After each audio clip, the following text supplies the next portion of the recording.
आज मैं आपको होम्योपैथी की एक बेहतरीन मेडिसिन या होम्योपैथी का एक ऐसा बेहतरीन नुस्खा बताऊंगा जिसको इस्तेमाल करके आप अपने दांतों को मोतियों की तरह सफेद और चमकदार बना सकते हैं। हकला लावा को आपने पाउडर फॉर्म में लेना है। हकला लावा 3x या 6x, हकला लावा powder, plantago mother tincture, calendula mother tincture. चौथा ऐसा चम्मच हकला लावा पाउडर का लेना है।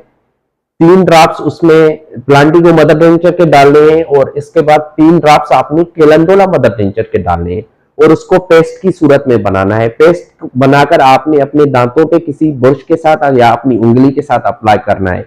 लेकिन जहां जहां ट्राटर है या जहां जहां आपके दांत खराब है, जहां जहां कीड़ा है, वहां पे आपने अप्लाई करना है और 5 मिनट तक छोड़ देना है। 5 मिनट के बाद अगर आप अपने दांत धोकर देखेंगे तो आपके दांत माशाल्लाह चमकदार और सफेद हो जाएंगे। आपके टाटर को बिल्कुल जड़ से खत्म कर देंगी।